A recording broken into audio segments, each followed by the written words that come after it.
Dia ada waktu mula tapi tak ada waktu akhir. Cuma makro lah dibuatkan. Jadi itu perbezaan tentang puan-puan di antara rukun dengan wajib. Yang kedua, pada rukun hanya umrah pula ada perbezaan. Untuk rukun dia tak ada satu hukum. Untuk wajib umrah dia hanya ada bunyi.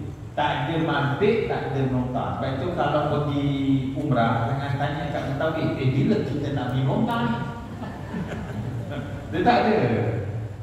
Bila pula kita nak pergi mampir? Tak ada. Dia tak ada mampir, tak ada nota. Itu beza haji dengan okey.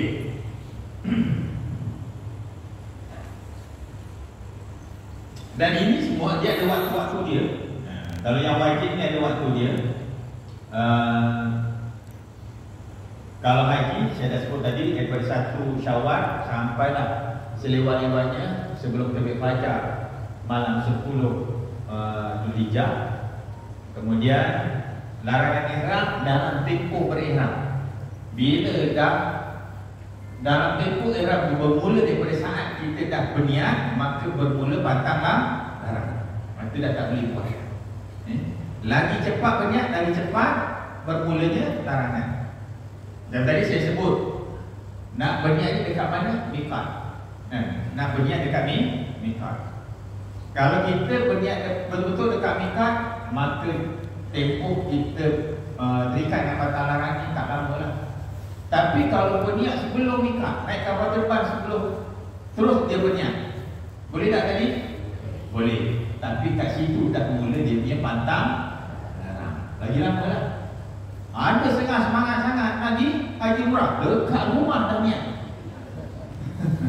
Sah tak niat dia? Sah. Tapi daripada rumah tu dia dah terikat. Kan sengsara je lagi lama.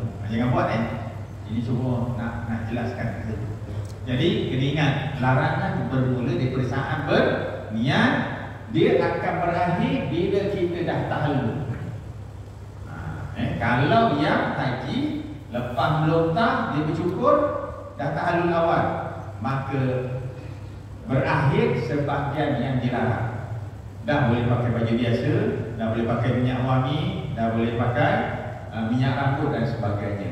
Cuma masih belum boleh yang berkaitan dengan wanita. Nikah kahwin tak boleh, hubungan tak boleh, kerana belum tahallul sari. Itu kalau haji. Tapi kalau umrah, dia tak ada tahallul sari. Lepas tawaf, sa'i, bercukur, dah tahallul. Berakhirlah kat situ dia punya batang. Jadi larangan ni juga ada tempoh je. Mabit dekat Muzdalifah pun ada tempoh. Bila boleh mabit kat Muzdalifah? Bermula tengah malam 10 Zulhijjah sampai sebelum terbit fajar. Itu je lah masa dia. Dia mesti lepas tengah malam, tak boleh sebelum tengah malam. Sebab itu kita kena duduk kat Muzdalifah ni tunggu sampai tengah malam baru kita keluar. Dia punya tempoh sekejap pun tak. Kemudian melontar Jamratul Kubra juga bermula lepas tengah malam 10 Zulhijjah dah boleh melontar. Dan akhir waktunya apabila terbenam matahari 13 Zulhijjah, habis waktu. Jadi ada tempoh masa. Tak boleh buatkan waktu lagi.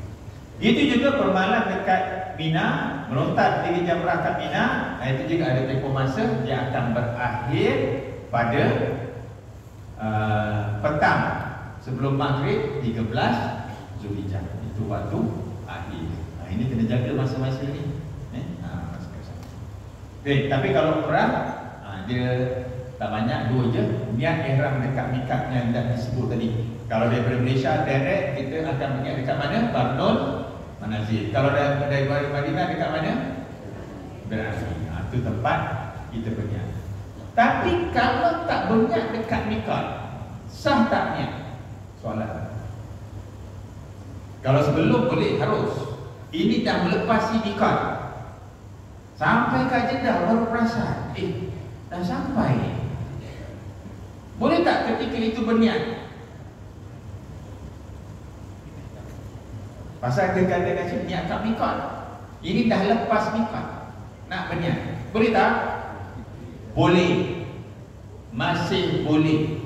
Cuma dia melanggar wajib haji atau umrah. Bila dia langgar, maka kena tak. Dia ceritanya kat mana-mana niat rosak.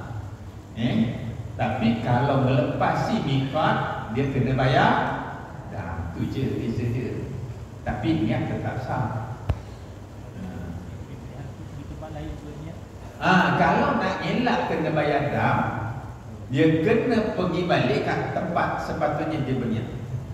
Pergi balik dekat Bir Ali, pergi balik dekat Karnun Manasik untuk berniat, maka dia tak kena bayar dam. Ataupun pergi ke tempat lain yang sama jarak atau lebih. Dia kena sama jarak atau lebih. Kurang tak boleh. Dia tak boleh ganti dengan dia lupa dekat Karnun Manasik atau Bir Ali, dia pergi dekat Tan'im. Boleh tak? Tak boleh. Itu tak boleh. Dia ganti dengan Hudaibiyah, tak boleh. Dia mesti ke tempat yang sama jarak atau